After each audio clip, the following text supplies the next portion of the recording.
샬롬. 9월 27일 화요일 하나님 나라를 시작하는 말씀 묵상 시간입니다. 오늘 우신 공동체에게 주신 하나님의 말씀은 사무엘하 6장 1절부터 11절까지의 말씀인데요. 9월 우신의 새 가족이 되신 신혼누리의 박민 정다운 성도님께서 말씀 봉독해 주시겠습니다. 다윗이 이스라엘에서 뺀 무리 3만을 다시 모으고 일어나서 그 함께 있는 모든 사람으로 더불어 바알레 유다로 가서 거기서 하나님의 궤를 메워 오려하니 그 궤는 그룹들 사이에 자정하신 만군의 여호와의 이름으로 이름하는 것이라.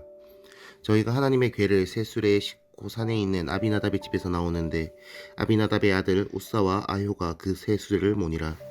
저희가 산에 있는 아비나답의 집에서 하나님의 궤를 싣고 나올 때에 아효는 궤 앞에서 행하고 다윗과 이스라엘 온 족속이 잣나무로 만든 여러 가지 악기와 수금과 비파와 소고와 양금과 제금으로 여호와 앞에서 주악하더라. 저희가 나곤의 사장마당에 이르러서는 소들이 뛰므로 우사가 손을 들어 하나님의 궤를 붙들었더니 여호와 하나님이 우사의 잘못함을 인하여 진노하사 저를 그곳에서 치시니 저가 거기 하나님의 궤 곁에서 죽으니라. 여호와께서 우사를 충돌하심으로 다윗이 분하여 그곳을 베레스 우사라 칭하니 그 이름이 오늘까지 이르니라. 다윗이 그날에 여호와를 두려워하여 가로되 여호와의 궤가 어찌 내게로 오리요 하고 여호와의 궤를 옮겨 다윗성 자기에게로 메어가기를 즐겨하지 아니하고 치우쳐 가드 사람 오베데돔의 집으로 메어간지라. 여호와의 궤가 가드 사람 오베데돔의 집에 석 달을 있었는데 여호와께서 오베데돔과 그 온 집에 복을 주시니라. 드디어 다윗이 온 이스라엘의 왕이 되었습니다. 그동안 정복하지 못했던 여부스 족속의 예루살렘도 정복하였습니다. 이제 헤브론이 아닌 예루살렘을 새로운 수도로 삼고 주권을 회복하였습니다. 이스라엘에 쳐들어온 블레셋도 크게 무찔렀습니다. 이스라엘이 통일을 이루었다고는 하나 내부적으로는 한 나라가 되기에 역부족이었습니다. 다윗은 여호와 신앙으로 이를 극복하고 신앙 안에서 이스라엘을 하나 되게 하고자 했습니다. 예루살렘을 정치적인 수도뿐만 아니라 종교적인 수도로 만들어야 했기에 다윗은 언약궤를 가지고 오고자 했습니다.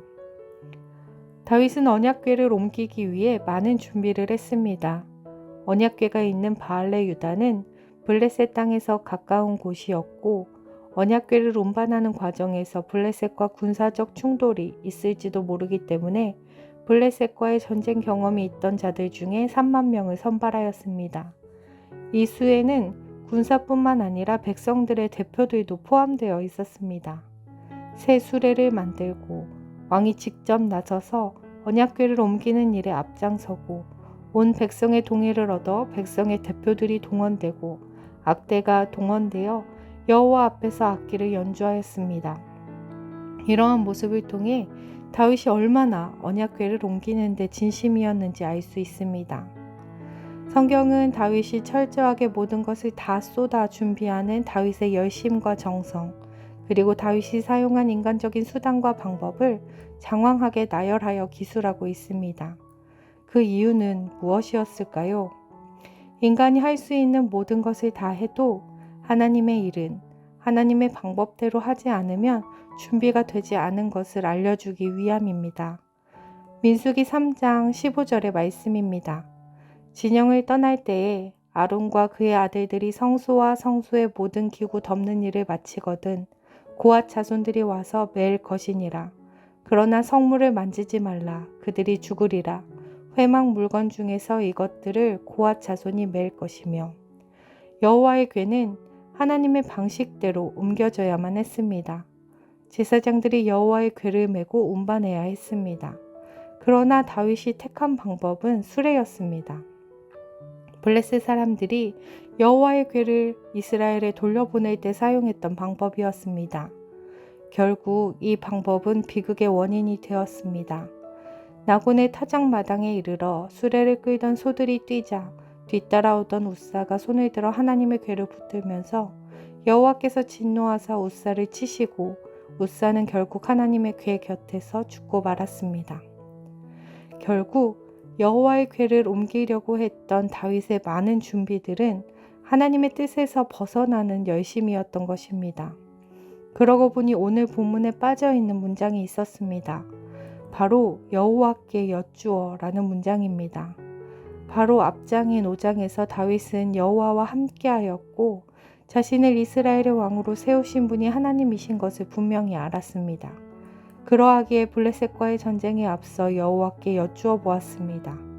이긴 뒤에 또 일어난 전쟁에서도 여호와께 여쭈어 보며 전쟁에 임했던 다윗이었지만 여호와의 궤를 옮기는 오늘의 본문에서는 이 문장이 빠져 있습니다.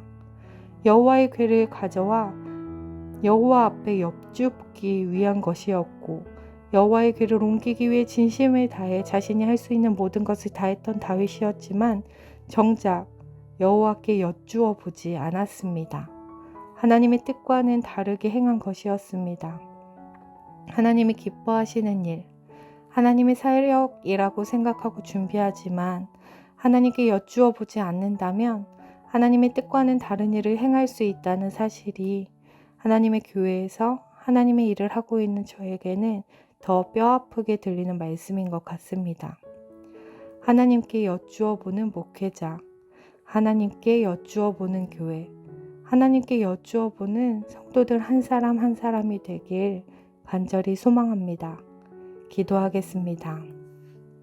사랑의 하나님, 하나님의 일을 한다고 하면서도 하나님께 여쭈어 보지 않고 오히려 내가 주인이 되어 내 삶을 이끌어가는 우리의 어리석음을 용서하여 주옵소서.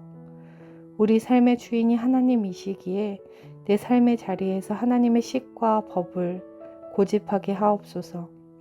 또한 우리 높은 뜻 우신교회가 하나님의 식과 법을 고집하며 하나님께서 주인 되시는 귀한 교회 되게 하여 주옵소서. 감사드리며 예수님 이름으로 기도드립니다. 아멘. 말씀을 기억하며 기도의 자리로 나아가겠습니다.